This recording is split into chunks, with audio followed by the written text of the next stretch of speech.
Is the hair jig one of the tools that you are out fishing with in the summer? If not, this video is about to change how you think of the hair jig, guys. Welcome to the Fishing Coach YouTube channel. I love the hair jig. And when the summer is here, this guy for me is a player. And we're going to go in depth on it. We're going to go in depth on different types of hair jigs, the gear, where to throw it, the retrieve, and more. And why the hair jig, okay, guys?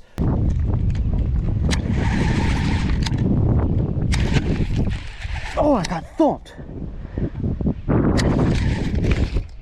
That's a good one. Stay down. That's the way to do it, though. Don't even watch them. I just knew there's fish up there.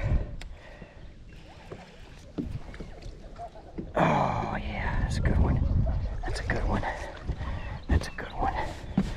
That's a good one. Get him in the boat. There we go, it's a big old fat fish. Yes. Welcome to the Fishing Coach YouTube channel. Jimmy Eastland, go by Coach E.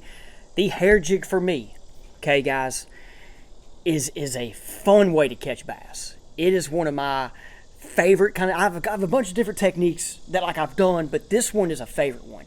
It's very sneaky. It's not a bait, I'm going to say, for summer fishing that you're going to go out and catch 50 fish a day on. There might be those days, but for me, it's typically you're going to catch big fish. And it's going to be some of those big days, those big bags, the hair jig's been a part of. Right now, just in the last 2 years alone, the hair jig, I mean, the other day on a guide trip that we did, we had 27 pounds for our best 5, and that's my biggest of the summer, and the hair jig was a player. Last year, one of my biggest bags for the summer, hair jig was a player. For my guys that watch the channel, know that I'm in the Hot Springs area, Lake Hamilton, for instance. They ate this last year like they never saw it. My biggest fish out there in the summer was 7 pounds, was on a hair jig. I had a bunch of good days with it. But it's not a lure that you're just going to go throw like a worm. A big worm's going to catch you more fish. It's going to catch big fish. They eat a big worm probably every day. There are just days they are not going to eat this. So why hair jig, Jimmy? Well, before, guys, I'm going to get into the hair jig, as I have a couple different ones here. Johnny Schultz from Fish the Moment was on the hair jig pretty early for somebody I know. Looking at the hair jig, Kevin Van Dam was really good with it. Jacob Wheeler. There's a lot of Tennessee River guys. This is a Tennessee River kind of deal. Lake Fork, I know some people in Texas done it too. It's a technique that's not new, but it's still new to a lot of people. A lot of people struggle with it. They don't, they don't have the success. And guys, I'm going to tell you now with a live scope, I have seen the days that they don't want to do it. For example, this last week even, we had a day where it caught us a bag. 2 days later, they didn't want it. And I've used forward facing enough to kind of tell when they want it and they don't. I don't like throwing it at just random floaters. You can still catch fish by doing it. I like targeting fish that are in groups or in schools that are going to be relating to structure, typically ledges and flats, okay? So before forward facing, the crankbait would get them fired up. And then the hair jig are going to get your fish, as they say, were more suspended, not on the bottom. They're kind of off the, they're kind of more floating, like on the Tennessee River. Okay, guys, I just got done editing the video, and I forgot to talk about water clarity with the hair jig. So I'm adding this in real fast because I think it's important for you guys. So on water clarity, I really have a more success, or my most success, in stained water. The clear water, I've caught fish with it in the winter. But when it's like summer, man, it seems like that clear water is harder. Okay, so like a Washita to gray, that clearing's just tougher, or harder to get bit in. But that stained tannic water, and like a Highland Reservoir river areas, like Table Rock, for example, the James River down there in Long Creek, Washita going to be your Twin Creeks area, up the Iron Fork or the Highway 27 bridge area, kind of like that color water there seems to be better. Now, one thing about water clarity, guys, let me share with you a feature on the Deep Dive app that helps you determine the water clarity before you're fishing or up to the day of. So the water clarity map that is on the Deep Dive app is updated satellite imagery. Now, it might not be updated to the next day. Sometimes you might even see it's a week out. But what it does is I use it as a tool to give me an idea for my fishing trip ahead. We've had a lot of rain lately, and it's been a feature that's helped me of how far up the lake I can go, if an area is washed out or mud out or blown out, so I don't got to go run up there. Like I said, I like fishing stained water, but I don't want to fish dirty, muddy water. For me, offshore fishing, using the electronics like I do for my trips. So that's a cool feature. There's a lot of other features with the Deep Dive app. The wind effects is one I've talked about, guys. There's an inflow chart. The stream flow chart is the new one that like this really helped me. There's a tide feature as well, but like I don't fish tidal waters. But if you are a tidal water guy in that part of the country, check it out, guys. So water clarity map. Any questions about it? Send me a message to my Facebook page or comment down below, and let's go back to the video wherever I put this in. For example, it was more of when the currents generate and they're going to get to the bottom. When it's not, they're kind of suspended. That's where the hair jig would come in, and that current kind of gets them to fire up and eat. But on some of your lakes that doesn't have the current, okay, that's where you more have to kind of feel their moods. But what we've learned with the hair jig on forward facing is how these dudes that are suspended will go and fight for it. It's going through them because you're reeling it and killing it. You're reeling it and killing it, or you're reeling it slow, stopping it, reeling it slow. There's a bunch of different methods, and this guy's going through them up and down. And for me, even I've learned it's caught big ones when you're in smaller schools or smaller fishing schools. A Washita trip, I had a few days on Washita this last year on trips to where it caught those 3 and 4 pounders in groups. That there were a lot of 2 pounders. You throw your minnow, catch the 2 pounder. Throw the top water, catch the 2 pounder, put a hair jig through them, catch a 3. For some reason, it's going to catch the big one, or catch the 4, or the 5, or the 7 maybe. But the hair jig is that's what it is. So you got to know that up front. It's going to not be a day of catching a lot of fish. It's going to catch your big ones. A couple different hair jigs here. I love throwing the True Bass Shuttlecock. I have a couple homemade ones that people give me. The Cumberland Pro is another one. Here's a normal Cumberland Pro. Then they got like another one that's like costs a little more. You see these guys are beat up a little bit.